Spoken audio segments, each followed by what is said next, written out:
বাজান ভাইজানেরা ও মা সোনা মানিকেরা, হে বিশ্ব নবীর উম্মত উম্মতানিরা, মনে রাখুন আল্লাহ পাকের নবী দয়াল নবী মুহাম্মদুর রাসূলুল্লাহ সাল্লাল্লাহু আলাইহি ওয়াসাল্লাম যখন দুঃখ ভরা বেদনা ভরা অন্তর নিয়ে আল্লাহ পাকের নবী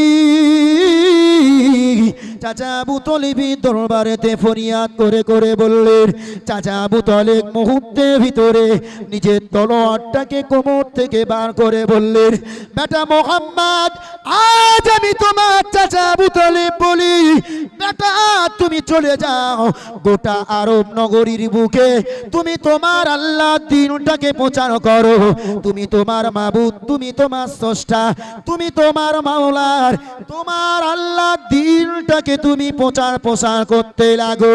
আমি তোমার চাচা আবু তালিব জানিয়ে দিলাম, মক্কা নগরীর কোন মানুষ যদি তোমার প্রতি বিদ্রুপ করতে আসে, মক্কা নগরীর কোন মানুষ যদি তোমার প্রতি অনাচার আর অবিচার করতে আসে, আমি তোমার চাচা আবু তালিব জানিয়ে দিলাম, এই বৃদ্ধ বয়সে তোমার জন্য যদি সংগ্রাম করতে হয়, তোমার জন্য যদি আমার যুদ্ধ কায়েম করতে হয়, বেটা মুহাম্মদ আমি তোমার যুদ্ধ কায়েম করতে রাজি। ও বেটা মুহাম্মদ, আজ আমি তোমাকে আগিয়ে দিলাম, তুমি চলে যাও গোটা মক্কা নগরীর মানুষগুলাকে আল্লাহর রাস্তাতে আহ্বান করা শুরু করে দাও, করা বন্ধ করে দাও। বাজান ভাইজানেরা ও মা সোনা মানিকেরা, হে বিশ্ব নবীর উম্মত উম্মতানিরা, মনে রাখুন সেদিন আল্লাহ পাকের নবী দয়াল নবী মুহাম্মদুর রাসূলুল্লাহ সাল্লাল্লাহু আলাইহি ওয়াসাল্লাম চাচা আবু তালিবকে ডেকে ডেকে ডেকে ডেকে বলেছিলেন, ও চাচা জান, ও চাচা আবু তালিব, আজ আমি আপনার দরবারেতে আরজ করি, না না না, মক্কা নগরীর আবু জাহেল আজ আপনার কাছে অফার পাঠিয়ে দিয়েছে, আমি যদি মক্কা নগরীর ধনী হতে চাই, আবু জাহেল আমাকে ধনী বানিয়ে দেবে। আবু জাহেল দ্বিতীয় নাম্বার বলেছে, আমি যদি মক্কা নগরীর বাদশাহিত্ব করতে চাই, আমাকে গোটা মক্কা নগরীর বাদশাহিত্ব করতে দেবে। ও চাচা জান, আপনি যে বললেন আবু জাহেল এসে আপনার গৃহে অফার দিয়ে গেছে, আমি যদি গোটা মক্কা নগরীর ভিতরে সুন্দর রমণীটাকে বিবাহ করতে চাই, সুন্দর রমণীর সঙ্গে আমাকে বিবাহ দিয়ে দেবে। ও চাচা জান, একবারের জন্য মনে রাখুন না, আমি বেটা মুহাম্মদ আপনাকে বলে দিলাম, এই পৃথিবীর জমিনেতে সাম্রাজ্য করার জন্য আমি নবী মুহাম্মদুর রাসূলুল্লাহ আসি নাই, আমি মুহাম্মদুর রাসূলুল্লাহ ধন সম্পদ নেবার জন্য আসি নাই, আমি নবী মুহাম্মদুর রাসূলুল্লাহ পৃথিবীর জমিনেতে ভালো সুন্দরী রমণী মহিলাটাকে নিয়ে নিজের জীবন সঙ্গিনী বানানোর জন্য আসি নাই, বরং চাচা জান আমি বেটা মুহাম্মদুর রাসূলুল্লাহ বলি, মনে রাখুন ওই মক্কা নগরীর আবু জাহেলের কাছে আপনি চলে যান, ওই আবু জাহেলের কাছে গিয়ে একটা বারের জন্য আপনি জানিয়ে দেন, ওই আবু জাহেল যদি আসমান থেকে চাঁদটাকে টেনে টেনে টেনে টেনে নিয়ে এসে আমি মুহাম্মদ আমার এক হাতেতে দিয়ে দেয়, আর আসমান থেকে সূর্যটাকে টেনে টেনে যদি সূর্যটা আমার অপর হাতেতে এনে দেয়, আমি বেটা মুহাম্মদুর রাসূলুল্লাহ বলে দিলাম, তথাপরি আমি নবী মুহাম্মদুর রাসূলুল্লাহ আমার আল্লাহ দ্বীন প্রচার করা বন্ধ করব না। দরবার পর্যন্ত গিয়ে আবু তালেবের বাড়িতে গিয়ে তিনি আবু তালেবের কাছে কিছু প্রস্তাব দিলেন। আবু তালেবকে ডেকে বললেন, আবু তালিব, তোমার ভাতিজার মনে হয় মক্কা নগরীতে তোমার ভাতিজার বড় লিডার হওয়ার শখ, তো আমি আবু জাহেল বলছি, তোমার ভাতিজা যদি মক্কা নগরীতে বাদশাহিত্ব করতে চায়, রাজা হতে চায়, আমি আবু জাহেল বলছি তোমার ভাতিজা মুহাম্মদকে আমরা মক্কা নগরীর লিডার বানিয়ে দেব। আমরা যেন মনে করছি তোমার ভাতিজা তো অসহায়, আমরা মনে করছি তোমার ভাতিজা মনে হয় এই মক্কা নগরীতে, এই আরব সাম্রাজ্যের বুকে তোমার ভাতিজা মনে হয় সর্বশ্রেষ্ঠতম ধনী হওয়ার চিন্তা চেতনা করছে। তো তোমার ভাতিজা মোহাম্মদকে বলে দাও, তোমার ভাতিজা মোহাম্মদের যত অর্থ লাগবে, ওর কত টাকার প্রয়োজন আছে, একটাবার তুমি শুনে বলো। আমরা ওই মোহাম্মদের যত টাকা লাগে, যদি মোহাম্মদ দাবি করে যে গোটা আরব সাম্রাজ্যের বুকে আমি সবচাইতে বড় ধনী হব, তো আমরা সেটাও বানিয়ে দিতে রাজি রয়েছে। জি, শুধু এতটুকু নয়, তোমার ভাতিজা মোহাম্মদের জন্য তৃতীয় আরো একটা আমরা সুসংবাদ দিই যে তোমার ভাতিজা মোহাম্মদ যদি মনে করে গোটা আরব সাম্রাজ্যের বুকে সর্বশ্রেষ্ঠ এবং সর্ব উৎকৃষ্ট মানের নারী, যার দেখতে রূপে গুণে সাচে কাটা পরি যদি চায়, তোমার ভাতিজা মোহাম্মদ যদি গোটা আরব সাম্রাজ্যের বুকে নয়, তোমার ভাতিজা যদি পৃথিবীর কোনো মানুষকে, কোনো মেয়েকে, সুন্দরী যত সুশ্রী মহিলা কাউকে যদি পছন্দ করে, আমি আবু জাহেল বলছি তোমার ভাতিজাকে সেই মেয়ের সঙ্গেই আমি বিবাহ দেব। কটা অফার বলেন দি? কটা অফার? তিনটে। কি কি? মোহাম্মদ যদি লিডার হতে চায়, মোহাম্মদকে লিডার বানাবো। মোহাম্মদ যদি অর্থ চায়, গোটা আরব সাম্রাজ্যের সবচাইতে বড় ধনী বানিয়ে দেব। মোহাম্মদ যদি আরব নগরীর সবচাইতে সুন্দরী মেয়েকে বিবাহ করতে চায়, তো তার সঙ্গেও আমরা বিবাহ দিয়ে দেব। শুধু শর্ত একটা, তোমার ভাতিজা মোহাম্মদ যে দিনটা প্রচার করছে, ওই দিন প্রচার করাটা বন্ধ করে দিবে। তোমার ভাতিজা মোহাম্মদ, একটু আওয়াজটা ভাষণ দরুদ শরীফ আল্লাহুম্মা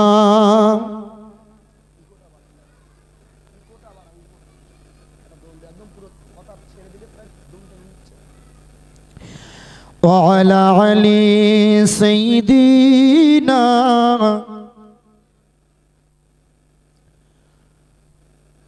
غلام محمد होमेगी क्या डर है मुझको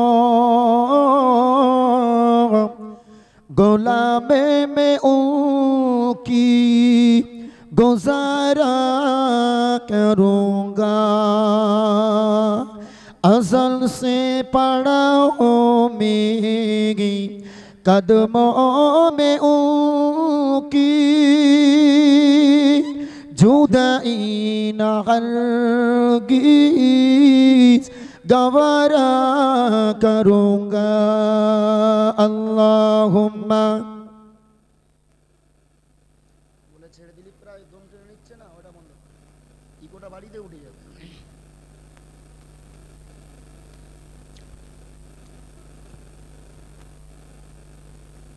জি ভাই, যে কথা বলছিলাম, তাহলে গোটা আরব নগরীর বুকে বিশ্ব নবীর জন্য আবু জাহেলের মতো মানুষটা তিনটে অফার নিয়ে হাজির যে তোমার ভাতিজা মোহাম্মদকে একটাবার বলো যে তোমার ভাতিজা মোহাম্মদ যদি ওই দিন প্রচার করাটা বন্ধ করে দেয়, তাহলে তোমার ভাতিজা মোহাম্মদ সমাজের বুকে যেটা চাইবে আমরা সেটাই দিতে রাজি।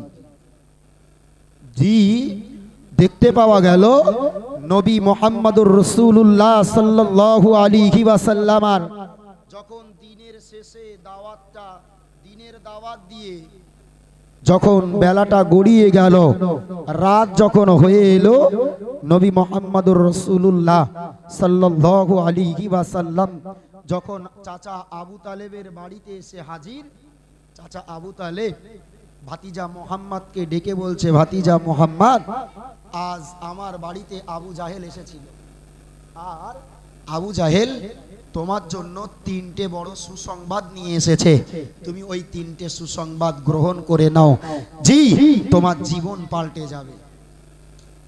আর যদি তুমি ওই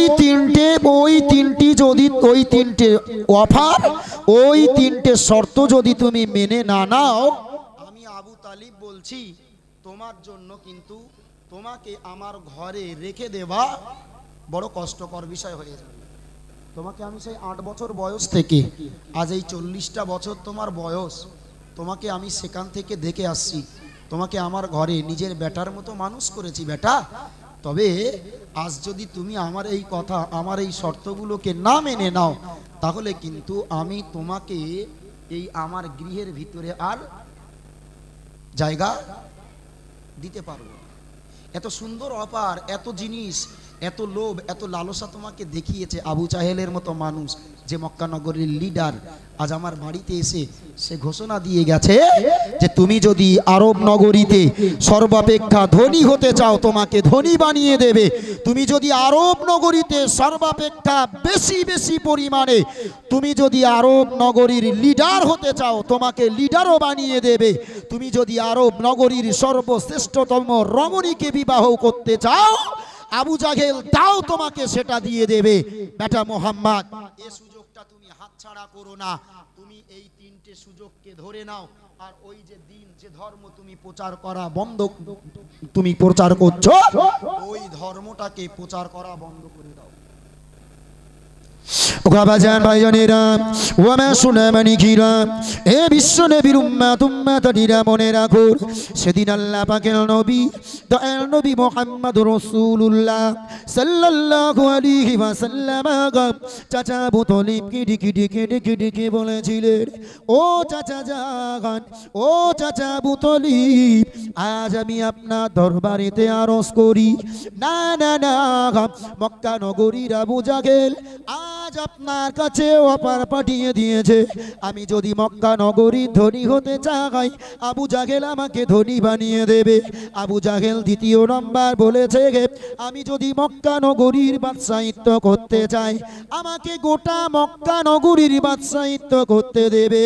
ও চাচা জান, আপনি যে বললেন আবু জাহেল এসে আপনার গৃহে অফার দিয়ে গেছে, আমি যদি গোটা মক্কা নগরীর ভিতরে সুন্দর রমণীটাকে বিবাহ করতে চাই, সুন্দর রমণীর সঙ্গে আমাকে বিবাহ দিয়ে দেবে।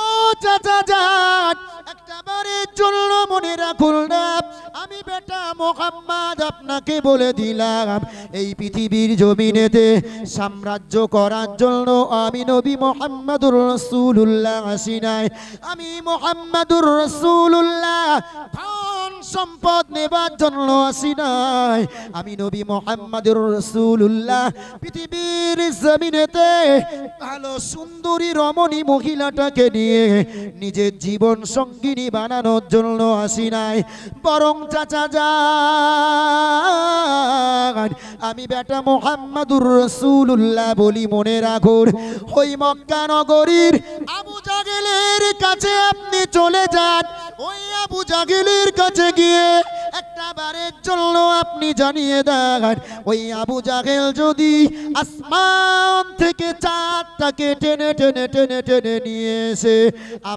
আমি মুহাম্মদ আমার এক হাতেতে দিয়ে দেয়, আর আসমান থেকে সূর্যটাকে টেনে টেনে যদি সূর্যটা আমার অপর হাতেতে এনে দেয়, আমি বেটা মুহাম্মদুর রাসূলুল্লাহ বলে দিলাম, তথাপরি আমি নবী মুহাম্মদুর রাসূলুল্লাহ আমার আল্লাহ দ্বীন প্রচার করা বন্ধ করব না।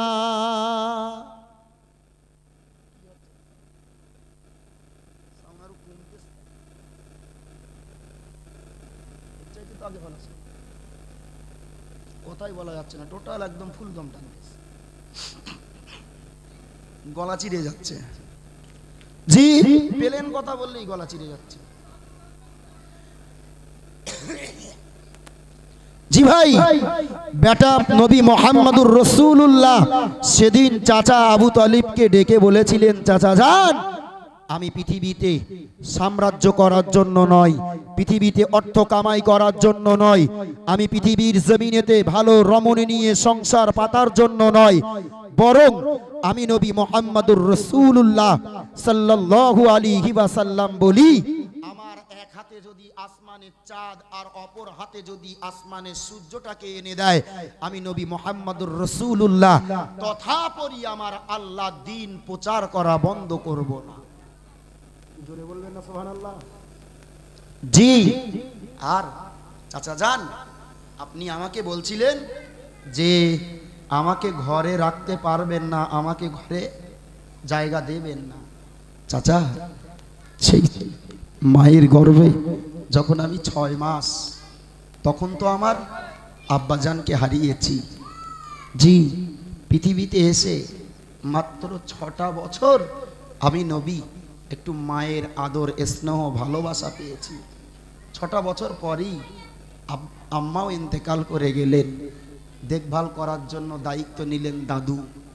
জি, দাদুও মাত্র 2 বছর দেখার পরে 8 বছর বয়সে দাদু ইন্তেকাল করে গেলেন। সেই 8 বছর বয়স থেকে নিজের বেটার মতো করে মহব্বত করে প্রেম দিয়ে ভালোবাসা দিয়ে স্নেহ দিয়ে আপনি আমাকে কোলে পিঠে মানুষ করেছেন। চাচা যান, আমি আজও বলি আমার বাপের দুঃখ, বাপের কষ্ট, বাপের বেদনা আমি একটা দিনের জন্য অনুভূতি করিনি, বরং আল্লাহর দ্বীন প্রচার করার জন্য এই মক্কা নগরীর মানুষগুলো, মক্কা নগরীর বেদুইনগুলো আমার প্রতি জুলুম করে, আমার প্রতি অত্যাচার করে, আমার প্রতি অনেক বিদ্রুপ করে। চাচা যান, দিনের শেষে একটা বার যখন আপনি আমাকে, আমি যখন ঘরেতে ফিরি, যখন আপনি আমাকে বেটা মোহাম্মদ বলে ডাক দেন, চাচা যান, আমার সমস্ত দুঃখ, সমস্ত কষ্ট আর সমস্ত বেদনাগুলো আমি মোহাম্মদ একটা মুহূর্তের জন্য ভুলে যাই। একটু জোরে বলবেন সুবহানাল্লাহ। চাচা যান, আজ যদি আপনি আমাকে আজ এত মায়া, এত মমতা, এত কষ্ট, এত দুঃখ, এত বেদনার ভিতর দিয়েও আপনি আমাকে তিলে তিলে মানুষ করে আপনার ঘরেতে জায়গা দিয়ে লালন পালন করে আমাকে বড় করেছেন, চাচা যান, আমি বাপের কষ্ট জীবনে বুঝতে পারিনি। শুধু বাপের কথা মনে পড়লে আপনার মুখের দিকে একটাবার নয়ন ভরে তাকাই, আর আমি বেটা মোহাম্মদ আপনার চেহারার দিকে তাকানোর সাথে সাথেই আমি আমার বাপের কষ্ট, মায়ের কষ্ট, মায়ের দুঃখ, মায়ের বেদনা সবগুলোকে আমি এক নিমেষের ভিতরে ভুলে যাই। একটু জোরে বলবেন সুবহানাল্লাহ। চাচা, তবুও বলছি, আপনি যদি আজ এই দিন প্রচার করার জন্য আপনি যদি আমাকে এই ঘর থেকে বারো করে দেন, আমি নবী মুহাম্মদুর রাসূলুল্লাহ তাতেও পিছু পা হব না, আমি তার জন্য রাজি। চাচা, তবে এতটুকু, আমার দুঃখ বোঝার মতো লোক আর পৃথিবীতে কেউ রইল না। আমার দুঃখ শুধু একটা জায়গায়, আমি এত কষ্ট, এত দুঃখ, এত বেদনা পেয়েছি, যখন আপনি একটা বার দিনের শেষে আমাকে বেটা মোহাম্মদ বলে ডাকতেন, আমি অন্তত বুঝতাম, জানতাম যে আমার একজন কেউ অভিভাবক আছে, আমার দুঃখটা, আমার বেদনাটা দেখার মতো মানুষ একটা কেউ আছে। চাচা, আজ আপনি আমাকে ঘর থেকে তাড়িয়ে দেবেন, জি, আমি চলে যেতে রাজি, তবে আমার আল্লাহ দ্বীন প্রচার বন্ধ করতে রাজি নয়। আর একটু জোরে বলবেন সুবহানাল্লাহ। হাজার হলেও যে মানুষটাকে, যে বাচ্চাটাকে 8 বছর বয়স থেকে কোলে পিঠে করে মানুষ করে সুদীর্ঘ 40টা বছর যাকে লালন পালন করেছে বাপ, তার প্রতি প্রেম, মায়া, মহাব্বত হবে না? হবে না? ওগা বাজান ভাইজানের ওয়ামা শোনা মানিকেরা, হে বিশ্ব নবীর উম্মাত উম্মাতানিরা, মনে রাখো আল্লাহ পাকের নবী, দয়াল নবী মুহাম্মদুর রাসূলুল্লাহ সাল্লাল্লাহু আলাইহি ওয়াসাল্লাম যখন দুঃখ ভরা, বেদনা ভরা অন্তর নিয়ে আল্লাহ পাকের নবী চাচা আবু তালিবের দরবারেতে ফরিয়াদ করে করে বললেন, চাচা আবু তালিব মুহূর্তের ভিতরে নিজের তলোয়ারটাকে কোমর থেকে বার করে বললেন, বেটা মোহাম্মদ, আজ আমি তোমার চাচা আবু তালিব বলি, বেটা তুমি চলে যাও গোটা আরব নগরীর বুকে, তুমি তোমার আল্লাহ দ্বীনটাকে প্রচার করো, তুমি তোমার মাবুদ, তুমি তোমার স্রষ্টা, তুমি তোমার মাওলার, তোমার আল্লাহ দ্বীনটাকে তুমি প্রচার প্রসার করতে লাগো। আমি তোমার চাচা আবু তালিব জানিয়ে দিলাম, মক্কা নগরীর কোন মানুষ যদি তোমার প্রতি বিদ্রুপ করতে আসে, মক্কা নগরীর কোন মানুষ যদি তোমার প্রতি অনাচার আর অবিচার করতে আসে, আমি তোমার চাচা আবু তালিব জানিয়ে দিলাম, এই বৃদ্ধ বয়সে তোমার জন্য যদি সংগ্রাম করতে হয়, তোমার জন্য যদি আমার যুদ্ধ কায়েম করতে হয়, বেটা মুহাম্মদ আমি তোমার যুদ্ধ কায়েম করতে রাজি। ও বেটা মুহাম্মদ, আজ আমি তোমাকে আগিয়ে দিলাম, তুমি চলে যাও গোটা মক্কা নগরীর মানুষগুলাকে আল্লাহর রাস্তাতে আহ্বান করা শুরু করে দাও। বেটার প্রতি মহব্বত। চুপ।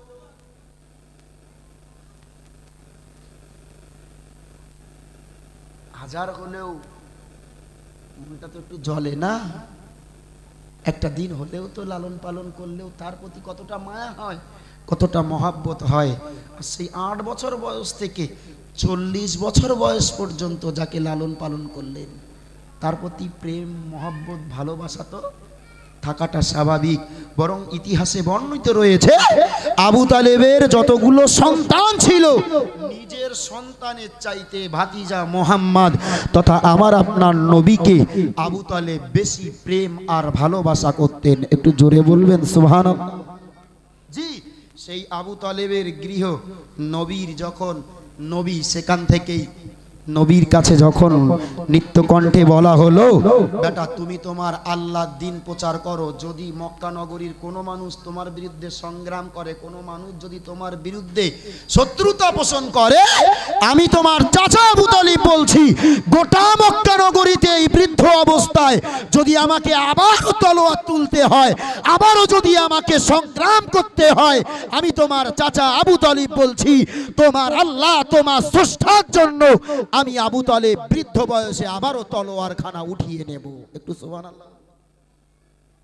জি বাপ, সেই নবী, যে নবী চাইলে পৃথিবীর জমিনেতে তিনি রাজত্ব করতে পারতেন, সেই নবীর উম্মতের ভক্তের দাবিদার আমি আপনি।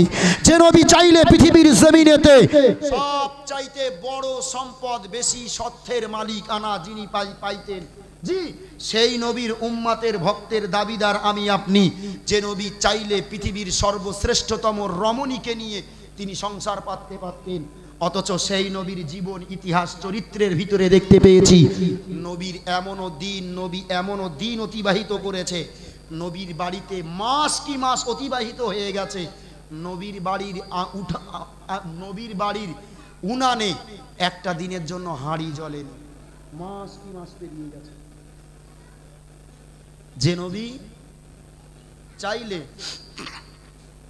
সম্পদের অধিকারী হতে পারতেন, যে নবী চাইলে বাদশাহিত্য করে বেড়াতে পারতেন, আর সেই নবীর জীবন ইতিহাসে দেখেছি যে সেই নবী শুধু আমার আর আপনার মতো নাদানগুলোর জন্য, আমার আর আপনার মতো মানুষগুলোর জন্য, আমার আর আপনার মতো গুনাহগার উম্মাতগুলোর জন্য নবী নিজের সুখকে বিসর্জন দিয়ে নবী পৃথিবীর জমিনেতে মাসের পরে মাস নবীর উনানে হারিয়ে ওঠে নাই। নবীর জীবনে কোনো দিনের জন্য একটাবার ভালো বালিশ, ভালো কেতা, ভালো বিছানাতে নবী কোনো দিনের জন্য মাথাটা ঠেকায় না। নবীর জীবনের ইতিহাস আম্মা জান আয়েশা থেকে বর্ণিত যে নবী মুহাম্মদুর রাসূলুল্লাহ তানার এমনও বাড়িতে এমন কোনো ভালো একটু বিছানা ছিল না যে বিছানাতে নবী একটু আরামের সহিত শোবে। আমরা নবী একদিন ঘুম থেকে উঠেছে তো দেখছি নবীর সমস্ত গায়ে খাজুরের পাতার চ্যাটার দাগ আর খাজুরের পাতার ডাঁড়ার দাগ, খাজুর পাতার চ্যাটা আর আসে বলে মনে হয় সমাজে। বাপ আগে তবু দেখতাম যে মায়েরা ধান টান সেদ্ধ করার জন্য ওই খাজুর পাতার চ্যাটাগুলো তৈরি করে রেখে দিত, এখন তো সেও আর নেই, এখন নেটের যুগ, মশারির যুগ, মশারি করে নেড়ে দেয়। জি নবী ঘুমিয়েছে ওই খেজুরের চ্যাটায়, বালিশ, খেজুর গাছের যে গামড়া, গাছ ঝুললে গাছের যে গামড়া বার হয়, ওই গামড়া দিয়ে তৈরি করা বালিশ, সেই বালিশে নবী মাথা দিয়ে ঘুমিয়েছে। দিনের পর দিন, একদিন নয়, দুদিন নয়, 3 দিন 4 দিন পর্যন্ত নবী অনাহারে দিন কাটিয়েছে। জি, কার জন্য? কিসের জন্য? শুধু আমার আর আপনার মতো গুনাহগার উম্মতগুলোর চিন্তায়। জি, সেই নবী, সেই নবীর মহাব্বত, সেই নবীর প্রেম, সেই নবীর প্রীতি যদি প্রকৃতপক্ষে আমাকে আপনাকে করতে হয়, তাহলে সেই নবীর প্রেমিক আসল তিনিই হবেন, যিনি সেই নবীর নীতি আদর্শ আর চরিত্রগুলো মানবেন। জি বাপ, সেই নবীর দিকে একটু আমাদের মনটা কাঁদে না? সেই নবীর দিকে, সেই নবীর উম্মাত হিসাবে, সঠিক উম্মাত হিসাবে নিজেকে সাজিয়ে তুলব, এ মন মানসিকতা আজও আমাদের ভিতরে হলো না বাপ। এটাই হলো আক্ষেপ। জি, যে নবীর জীবন চরিত্রে আগেই বলেছি তিনটি অপার, সবগুলোকে বিসর্জন দিয়েছেন।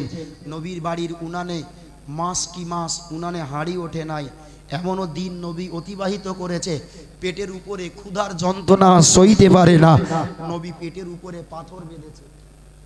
জি, পেটের উপরে নবী আমার পাথর বেঁধেছেন, তাতেও ক্ষুধা মিটছে না। পাথরের উপরে নবী আবারও একটা পাথর নবী চাপিয়ে দিয়ে ক্ষুধার যন্ত্রণাটাকে একটু নিবারণ করতে চেয়েছে।